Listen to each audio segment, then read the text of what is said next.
Hello, welcome to Record Sports Hotline Live. My name is Daniel Cott. I'm delighted, through the miracles of technology, to be joined all the way from the Parken Stadium in Copenhagen by the one and only Keith Jackson. Keith, how's it going? So not so much the miracles of technology. We all know that technology works when it's in safe hands. The miracle is that I've got this to work, Daniel. That's the miracle. But yes, very well. Is that what you were getting at? That's what I was referring to. Obviously, as you can see, at Parken Stadium, this time tomorrow night, Scotland will be kicking off the qualification campaign for the World Cup. And do you know what, Dan? I completely accept it and I completely understand it. Nobody's even slightly paid any attention to this as of yet. I'm sure that'll change when the ball starts rolling in this campaign. But it's kind of crept up on Scotland from nowhere. I think fans back home are clearly still, picking through the bones of the transfer window and the aftershocks from it and the ramifications and the infighting and the fact that Rangers paid £10 million for a striker who seems to have forgotten how to score goals and the impact it's having on Brendan Rodgers on the other side of the city.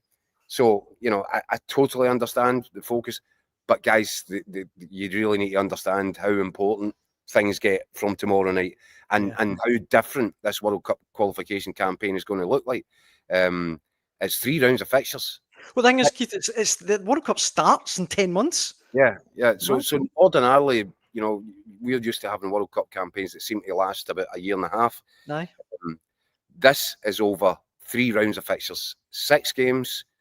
By November 18, it's over when Denmark flip this fixture and come to Hampden for the return.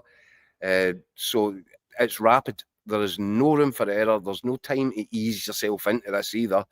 Every second's going to count. This is a race to the line, Daniel. Yep. And Scotland have to come right out the blocks tomorrow night. And potentially, they'll also have Greece away, which is a really difficult tie, as we know from recent experience. But there's no margin in this group. And I think we're going to have to turn in something pretty spectacular, pretty much like the way we started off the last campaign to qualify for the Euros. So there's a lot on it. There's loads on it, Dan. And actually, as I said to you yesterday when we were at Edinburgh Airport, I feel like we were flying away from the story, which we were because the furore that's been caused back home. But I'm telling you, from kick-off time tomorrow, this gets really serious really quick. Yeah. Well, look, I mean, we can talk a bit more about Scotland in depth throughout the show, obviously. But you mentioned flying away from the story. The domestic stories have developed a little bit since we last spoke. Celtic and Rangers submitted their European teams last night for the Europa League. I thought Celtic's in particular was really interesting. It screams to me who are Brendan Rodgers signings and who aren't. Out went Shin Yamada, Inamura, Simpson Pusey and Callum Osmond, just not even in the squad at all. Yeah, I don't think you need to be Miss Marple to see the clues all over this one, do you? And Brendan is probably doing that quite deliberately, or simply just he's not impressed enough by the standard of the guys that have been brought in to put them in. But I think there's messaging going on there. There usually is with Brendan. He's a clever guy. He thinks about everything he does, everything he says. I mean, I guess it's an eyebrow raiser that it shows the extent of his unhappiness that he's just went like that. Put them in a box and leave them over at Lennoxtown for a while because they're nowhere near ready for Europa League football. Particularly as well, Keith, when, I mean, there's talk of Anthony Ralston suffering an injury. We know about Alistair Johnson. Simpson Pusey can play right back. Yeah. But even so, bombed out. Yep, it's as I said, I think X marks the spot with this one, doesn't it? And by the way, this is a man that ended the transfer window with no strikers, and he's left 2 strikers out of the squad. Yeah, that's if that's not sending out a coded message, I don't know what is. But it just sums up the state of things at Celtic. It feels a little bit, and I know we need to be careful with language, but it feels a little bit like almost a full-scale civil war behind the scenes. And we've been saying for a couple of days now because of this, Daniel, forget Brendan Rodgers, extending and staying around for another 3 years or going, thinking that he's getting close to having a second shot at 10 in a row or anything like that. This is over. And unfortunately, it's going to feel like a messy split, I think, from now to the end of the season. I think that's a real problem for Celtic because it's screaming of unhappiness, and it feels not unlike the situation that Neil Lennon was trying to stay in charge of the season that Rangers stopped Celtic from winning 10 in a row. The mood music around Celtic right now is horrendous. I mean, we've got a story as well on Record Sport this afternoon that Mike Nicholson is allegedly Michael Nicholson rather. He's the Celtic transfer guru. No, you mean the invisible chief executive? The guy that gets wheeled out like Santa Claus once a year to do the AGM and then disappears. Michael Nicholson, I'm sorry, but he is coming in for serious criticism, and I'm sure he's a nice guy, but he deserves it because he's not communicating with these Celtic supporters. He's in charge. That's what the title says, Chief Executive Officer. And this transfer window has been pretty much unmitigated disaster. Yeah. And he's the guy that's holding the wheel on it, and he's nowhere to be seen. Well, sorry to jump in, that's what I was going to say. Sorry, go on. No wonder Celtic fans get frustrated. Are you about to tell me that he's fronted up today? The rumour is he's doing an interview with Sky Sports tomorrow. Well, isn't that fascinating? Because what did we get yesterday? Kevin Thelwell, under heat, feeling the pressure. He decides, at least, I'll give Michael Nicholson his credit, if he's doing it with an independent broadcaster like Sky, then that's good news. He might get asked some proper questions. Kevin Thelwell probably wrote the questions that he was asked by Rangers' internal media platform yesterday. He was never going to get grilled. He was never going to, be made to shuffle around and wriggle around in his seat. But the very fact that he felt inclined to do it is a sign for me. And I'm old enough in this business to see these signs. It raises a red flag. It tells me that Kevin Thelwell feels that he's on the spot now. He's under pressure and he's going to have to respond, and he has to justify himself, and he has to come out and speak to people and communicate with people. But that's a surefire sign that he's feeling the collar on his shirt tighten around the neck a little bit. I noticed that the kind of top note from his speech or his statement or his Politburo interview is basically that Russell Martin needs to do better. So yeah, I'm getting heat. Here's a hot potato. I'll fling it at the manager, and you better deal with this. Yeah. Michael Nicholson now gets a chance. If you think that's going to happen, good. Not before time. It's outrageous that he hasn't spoken and communicated with the Celtic supporters. And again, I do feel there's a little element here of, after the horse is bolted, Celtic fans aren't going to be won over by anything that Michael Nicholson says now.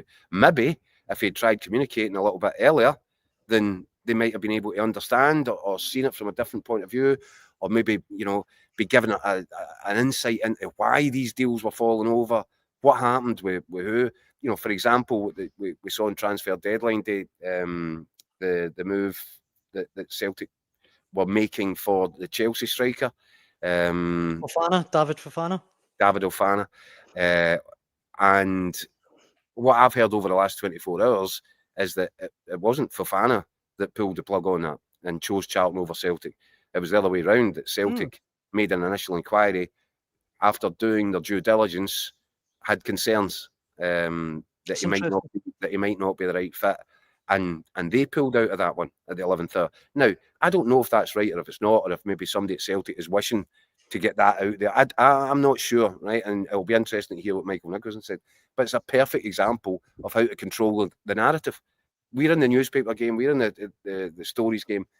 If Celtic wanted it known, or if that was really the case, why weren't Celtic briefing? Why wasn't the message getting out there? Look, guys, this looks bad, but, we've got concerns about this guy. We don't think he was going to be a good fit off the pitch. And if that was the case, get the story out there, communicate with people. Celtic fans were just sitting there, sitting on their hands, getting angrier, more frustrated, and more incredulous at the fact that this club is sitting on a mountain of cash and seems so reluctant to spend any of it. Yeah. And whatever way Michael Nicholson now approaches it or tries to slice it and dice it, he's never going to change the fact that that is the fact. And that Celtic fans who are pumping money into that club hand over fist, they expect to see that money that they're investing in their club being spent to make their team better on the pitch. But here we are, crisis management now, because everybody's raging, because Celtic are probably in a position where they have to concede that they've made an absolute backside of this. Out he comes. I wonder, you might as well come out with a gun to his head, because that's so opposed to his natural MO. He doesn't want to communicate. He wants to sit in the background. But this time he's got no choice, because they've made such a terrible mess of it. Yeah. And now you've got a manager openly rebelling, because that's what that squad list is. It's an open rebellion against the board. This is what you've done to me. I'm not interested. Yeah. Yeah, no, I think you're spot on. An absolute catastrophe with the window. We've got plenty of comments coming in.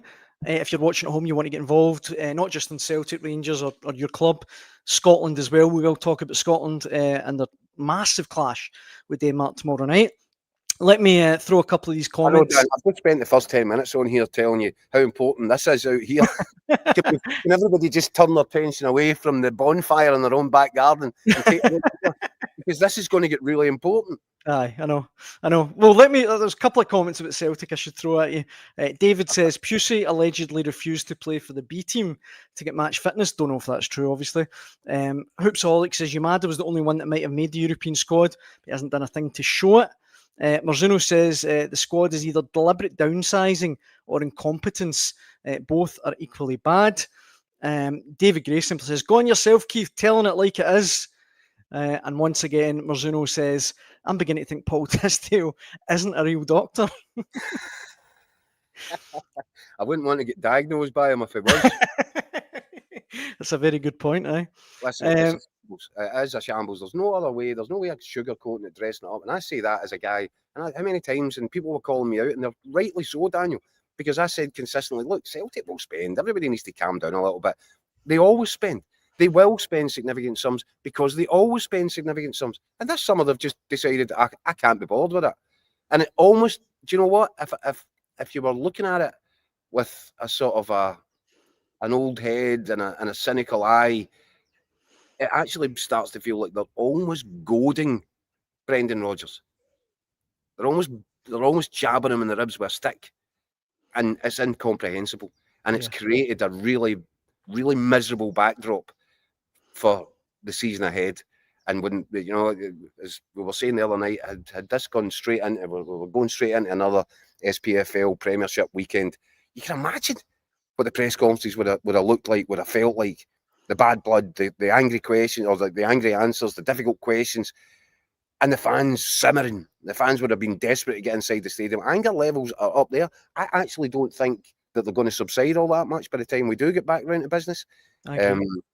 But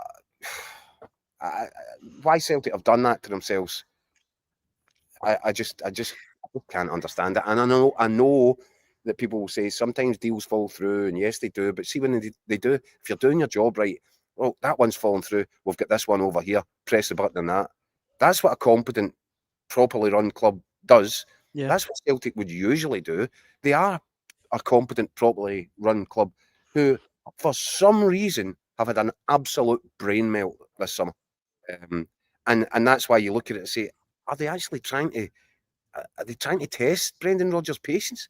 Are they trying to make him say, look, guys, that's enough? Because I still think that Brendan Rodgers will be spending probably the rest of this week thinking over in his own head. He'll go about his duties and he'll do his stuff. But I think he might spend the weekend just having a right good think about where this leaves him and how badly undermanned he is going into the Europa League. Having done so much to restore Celtic's credibility in the Champions League last season, he's now going into a Europa League campaign and he'll feel he's nowhere near equipped for it. And he won't want to be the guy that is in charge, and his last lap at Celtic involves some sort of embarrassing episode in the Europa League because the board weren't prepared to back him. That's the thing, Keith. We went a few weeks ago, literally a few weeks ago, Celtic fans were thinking they're going to progress in the Champions League this season, make a right tilt at that, go after another treble. And now they're sitting here thinking, well, Rangers might now be favourites for the title and they might get embarrassed in the Europa League. It's mad. Well, all of us, I tell you what I would say, right? And there obviously, this is football. This is the West of Scotland. Well, this isn't. But there's always going to be an overreaction. That's just a given, right?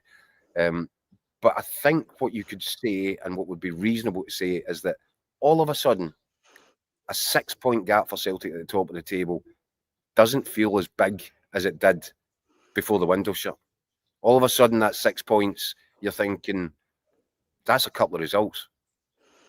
Whereas going into the window, at one point it looked as if Celtic would probably go 10 points clear.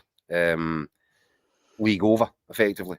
The league's not over. The only thing that will give Celtic, reason for comfort and confidence going forward is the state that Rangers have got themselves into, which is arguably, for an entirely different set of reasons, it's manifesting on the pitch with even more, consequence, because Rangers are so far behind. Rangers are so far away from looking like a side that's ready to mount a title challenge. And yet you wonder, when they're looking across and thinking, wow, this is still, the opportunity is still there. They're effectively going to get a second shot at this when the league programme restarts, because people were thinking it was dead and buried already. But this is a second shot. Yeah, no, definitely. Can they do anything remotely close to being competitive when that opportunity comes back to them? John in the comments says it's just as well our main rivals are in turmoil. Otherwise, I'd be getting my shark head out the freezer. Gianni, our old pal Gianni's back. He says hello and he says it's okay. Rangers will drop points to Hearts next week and the board will breathe a sigh of relief. That is a huge game for Rangers next week. Again, it's next week, the week after next, against Hearts. And the only thing worth mentioning about Rangers' European squad, Kieran Dowell and Nedim Bajrami out, but Nico Raskin in. Quite interesting. Again, make it make sense. Kieran Dowell played every minute of the pre-season, just about. Certainly started every game. He was involved in the leadership group. Russell Martin was going out of his way to say what a player this is. And the Rangers fans were sitting there in a state of abject despair because they don't need a relaunch for Kieran Dowell, because they've seen what they're all they're going to ever see from Kieran Dowell. Yeah. And now, just a few weeks later, the manager has decided, well, maybe you guys were right after all. Kieran Dowell can't even make the squad. I mean, what? That tells me that the judgment and decision making is all over the shop.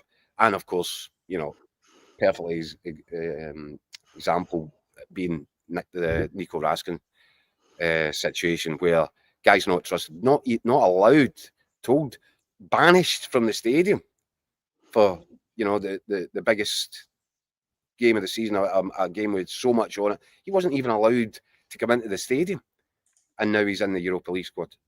So you tell me how. I don't know. I just now. What I would say about Nico Raskin is he's not going to change. He is what he is.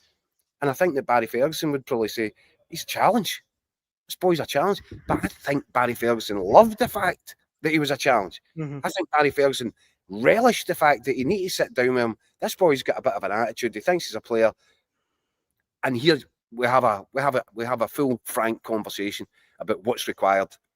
And Nico Raskin goes away, and towards the end of last season was probably the best player in Scotland for me. The contributions he was making in the final third, playing 30 yards probably further up the pitch, having been disabused of this notion that all he is a number 6. Barry Ferguson encouraged him to get further up the pitch. Look what they got out of Nico Raskin. And I think Nico Raskin is the sort of guy, he might have an idea about stuff, about how he thinks the game should be played. But I think if you can show why you're doing what you're doing, and then he sees the benefits, and the benefits for Nico Raskin, well, he became a starter in the Belgian national side. Yeah. So I listen, you should never, confrontation doesn't need to be shied away from. Sometimes confrontation is healthy. Having a proper, frank discussion is healthy. And it seems to me that Philippe Clement didn't want that happening, and that Russell Martin quite clearly said he doesn't want to have to explain himself to people. Sometimes you have to bring them with you. That's what management looks like. That's what man management looks like. And I think that was an abdication. And I think an attempt to throw Nico Raskin under a bus, to be perfectly honest with you, damage his reputation.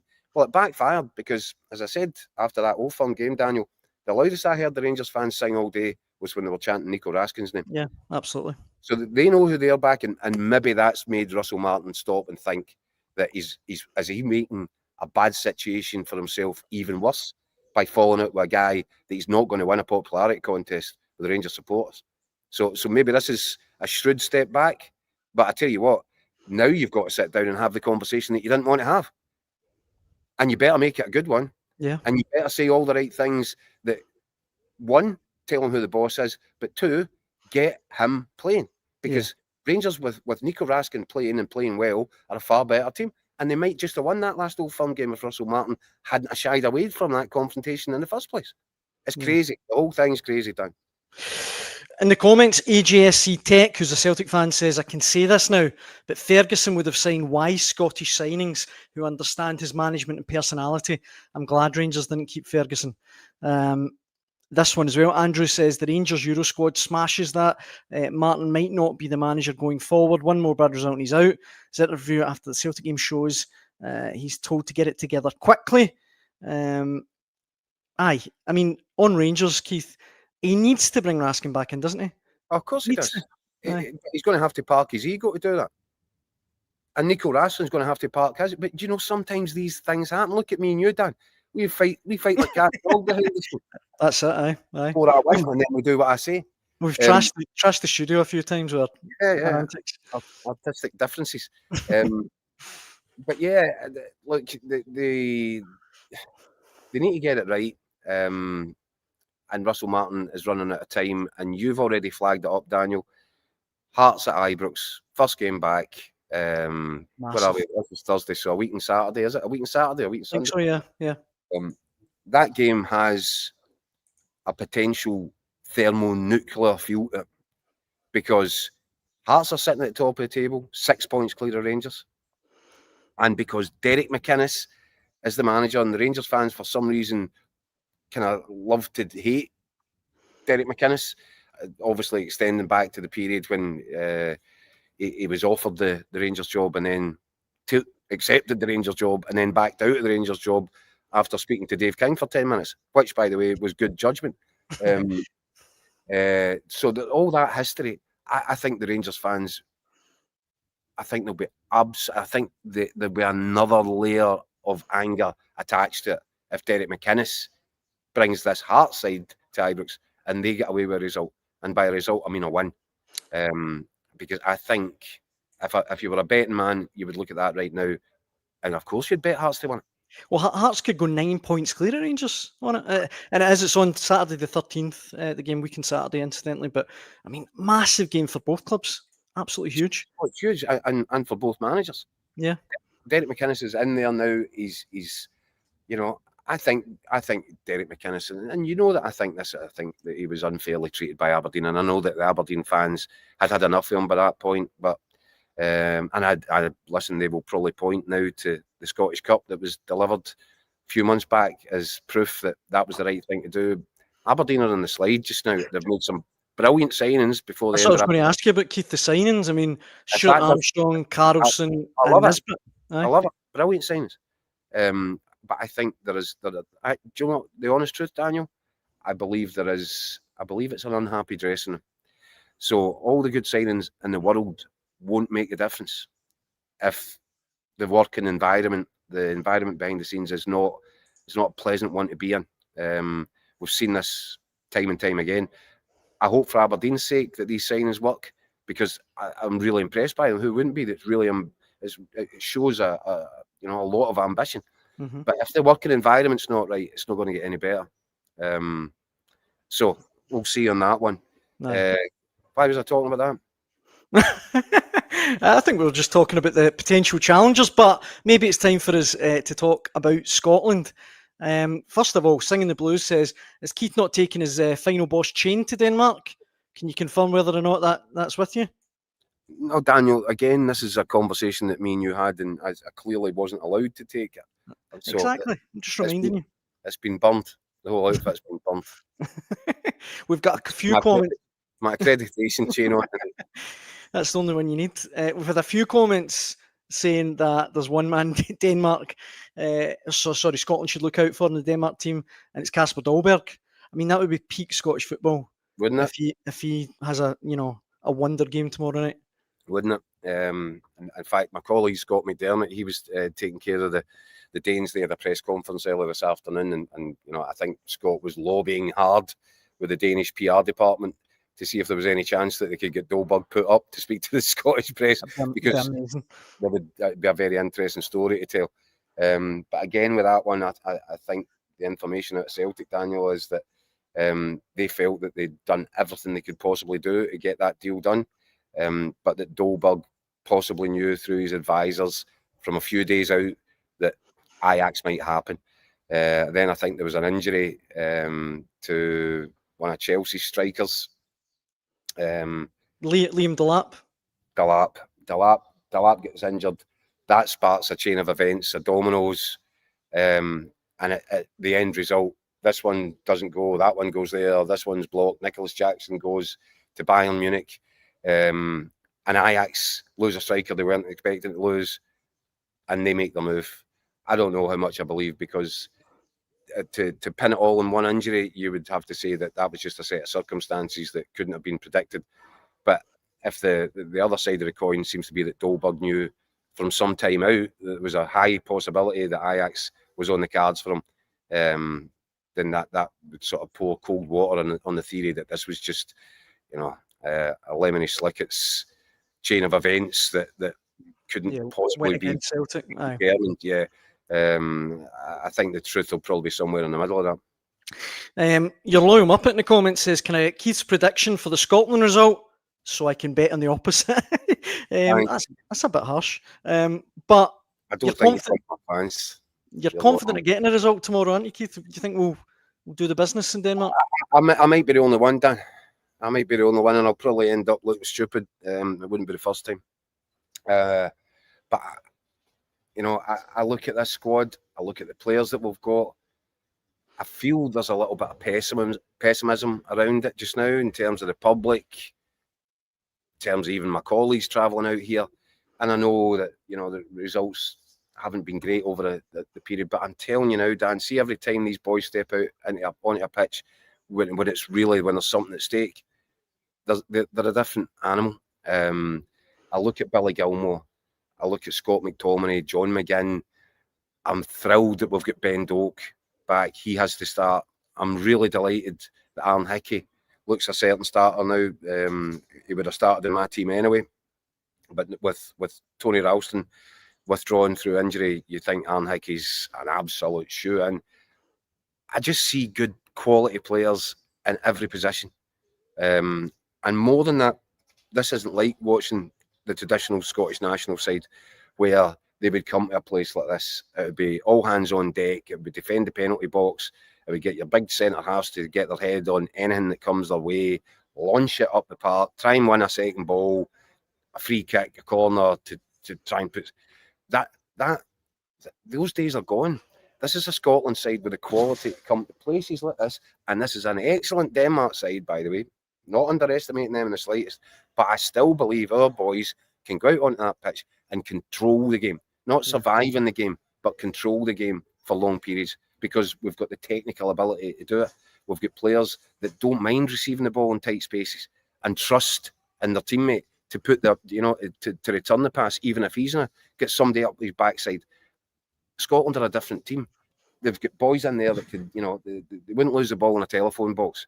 And I enjoy watching it. And that's what gives me the confidence. And they know also, being no doubt, they're absolutely aware of how different this qualification campaign looks. It's not a marathon, it's an absolute 100-metre sprint. And they know they have to come out the blocks. So I think we're going to get a big performance here tomorrow night. I think it will be way against the odds. I don't think anybody will be really expecting a result of this, but I'm going to go a Scotland 2-1-1. Interesting. The big injury news we haven't even touched on yet was obviously Kieran Tierney pulled out of the squad earlier on today. Josh Doig coming in.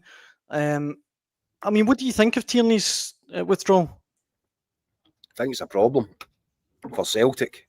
more than it is a problem for Steve Clarke. I think it's a solution to a problem for Steve Clarke, to be perfectly frank. I think that there would have been almost an onus, or maybe an obligation, although Steve Clarke doesn't really get pushed into doing stuff that he doesn't want to do. But he may have felt inclined to return to the back five in order to put Kieran Tierney back in there. And if Kieran Tierney was playing like the Kieran Tierney that everybody knows, that might be, you might have a strong argument for doing that, because Kieran Tierney is a Rolls Royce when he's fully firing. Unfortunately for Kieran Tierney, he's not looking anything like himself just now. The Old Firm game was a worrying performance for me. I hardly can remember him getting across the halfway line. And this is a guy that built his whole game was on driving at people and getting down the sides. Didn't see anything of that at Ibrox. And more worrying still, when on the one occasion that Gassama got a run at him, left him for dead. It wasn't a pretty sight. So I don't know what the physical problem is with Kieran Tierney. I'm guessing that it's probably rehab. It's probably, I don't think it's a new injury. If it is a new injury, then it's a massive problem for Celtic. But I can understand why it makes sense for Kieran Tierney to stay back in Glasgow, stay at Lennoxtown, build up his fitness levels, get over whatever it is that's affecting his performance levels, and restart, recalibrate and restart when the international break is over. I don't think there'd be much to be gained for Kieran Tierney if he came away on this trip, if he get told that he wasn't good enough to start, because if he's struggling, even guys like Kieran Tierney can have moments in their careers where they struggle for confidence. And this might be one of those moments. If he was told that he wasn't good enough to make it into Steve Clarke's starting 11, what's that got to do with his confidence? Yeah, that's very good point. Always used to talk about sending players back to their clubs in a better place than they were. That would send Kieran Tierney back in a worse place. So I think it solves a problem for Steve Clarke, but it is a problem for Celtic. And they'll need to find solutions. What I would say, Dan, and I've heard too many people say it, is that Kieran Tierney's finished. There's a reason why Arsenal were happy to let him go, and maybe they've got a point.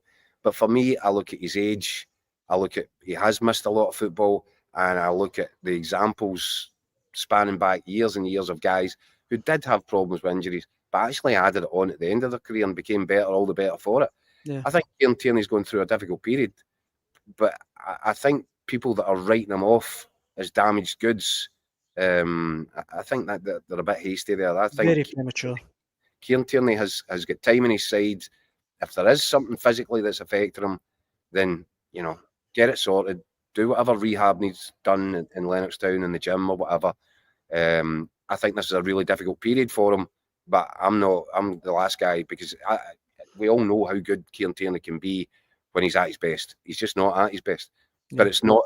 We're not dealing here with a guy that's 35, and those days are gone and beyond him. I simply don't believe that. I think there's plenty of time for Kieran Tierney to fix whatever issues he's got physically or with his game right now. Yeah. One last visit to the comments before we wrap up. Your loyal Muppet says, Denmark have quality all over the pitch. They'll be too good for Scotland. We've got quality all over the pitch. That's what I was going to say. Exactly. We've got quality all, and this is the thing that annoys me a little bit, because we're Scottish and this is what we do. It's a doom and gloom and glass half empty and all that. Going to please just look at the set of players that we've got here. We've got a £25 million winger. When did that ever look like being a possible? And the boy's a game changer. And yes, granted he's young, but he's a £25 million player. We used to watch Wales with Gareth Bale and think, when were you got to get one of them? Aye. Well, potentially, and I know it's early days for Ben McGannon-Doak, as we'll now call him. But there's your future right there, and he's really exciting. And I watched him terrorise Josep Guardiola in 2 games, and that Guardiola was meant to be Man City's best left-sided defender. £90 million defender, isn't he? He's the most expensive defender in Europe, I think. Aye. That young boy terrorised them. Aye. Away from home and at home, and is capable of doing that to Denmark. I have no doubt about it. You've got McTominay scoring goals like, a Dennis Law, reincarnation in Italian football. comes here full of confidence, absolutely flying. I think these two will be key contributors. I then look at the midfield, and I love watching Billy Gilmour, and I've said that before, and I'm a bit of a fanboy with Billy Gilmour, just because I love the quality and I love the confidence, and I just love watching him play. You know, the way he runs on his tiptoes and the ball's his feet, always looking for the ball. These are proper football players, and Scotland have gone a long time with players that aren't anywhere near that calibre. So yeah, I'll take a Pepsi challenge. I totally agree, you're loyal muppet. Denmark are full of quality, but so are we, and I think we'll pick them a game.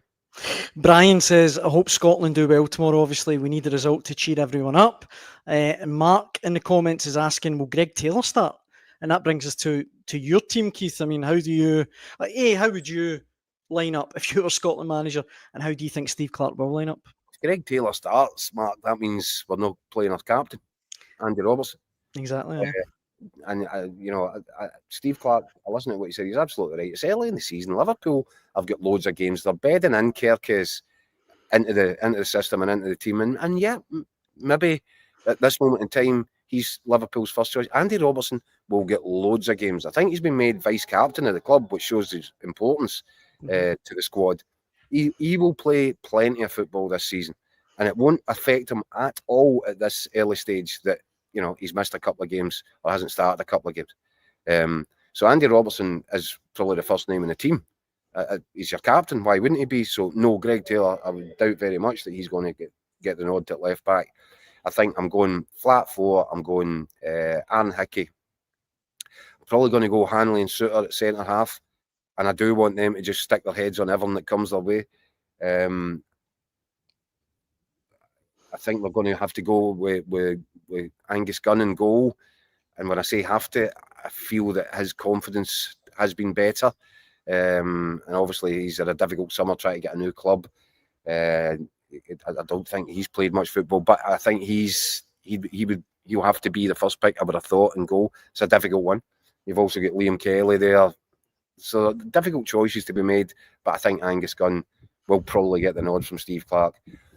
So Hanley, Suter, Robertson and Hickey across the back. I'm then going to go, I would like to see Lewis Ferguson and Billy Gilmour at the base of midfield, a sort of double pivot as they call it. And I would then look for McTominay and McGinn to be playing further up. Maybe McGinn a little bit more off the left-hand side. McTominay. So you could actually, it's almost as if you've got McGinn left, McTominay through the middle, and Ben Doak on the right, behind Shea Adams. And I think that's a team full of talent, full of quality, and really difficult for Denmark to contain. Our strengths, by the way, are quite clearly now middle to front. So take the game. Don't come here and try and sit in and defend your own box. And we're better than that. We are genuinely better than that. Get out there, be confident, get hold of that ball, control the game from the middle of the pitch, because we've got the players to do it. And just finally, friend of the show, Kyle Gunn, he writes in saying, Keith, in previous qualifying matches, a draw would be a good result, but do you think Clarke has changed the mindset now? No, I think, having said everything that I've just said, Kyle, I would take a draw.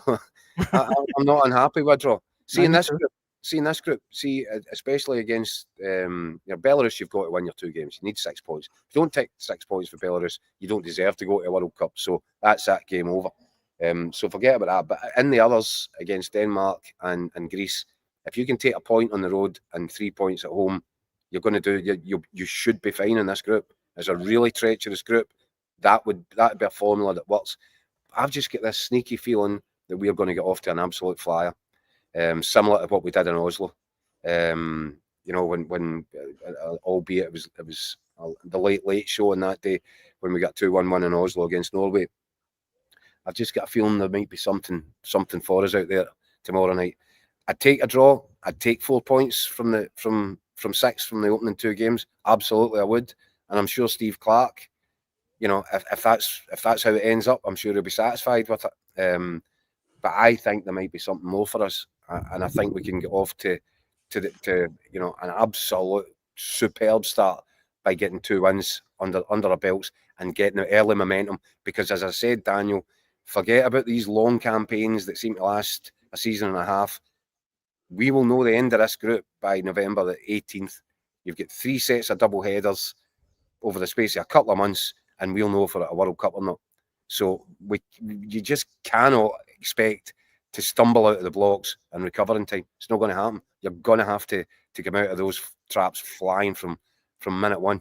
Yeah, and I hope you're right. I hope you're spot on. It's a massive game tomorrow night, and you can follow all of the action, all the coverage on Record Sport Online. I think that brings to the end of Thursday night's Hotline Live with Record Sport. Thank you very much for all your comments. We'll be back on Sunday when you'll be in Hungary, Keith. Yeah. For the Belarus game. Neutral soil for the Belarus game because of Putin's war in Ukraine. So yeah, and it's a place in Hungary I've never heard of before, Daniel. I have no idea how we're going to get to it. I actually think, and this is what I laugh, this is the glamour of the job. I think the last we've discussed it, there's a group of us who are having to make this trip. It looks very much as if we'll be flying from Copenhagen. I think it's maybe Munich, and then Munich into Graz in Austria, and then we're going to get a taxi from Graz in Austria to whatever this place is in Hungary. So from Austria to Hungary, a taxi? Essentially getting a taxi from one country into another country, yeah. Wow, that's mad. So yeah, and that'll give the accountants and the they'll love that, eh? They'll love that. Defence office they'll be loving us. But yeah, a taxi from Austria to Hungary would appear to be a requirement. Brilliant. Well, on that note, we'll see you on Sunday. Hopefully, if you make it there, if you're not still in the taxi, we'll get you on. And if you're watching at home, most expensive Uber in history. We hope you can join us then too when we'll be pouring over, I'm sure, a Scotland win in Copenhagen. Thanks very much for watching, Keith. It's always a pleasure. Cheers, Dan. Cheers, everyone. Cheers.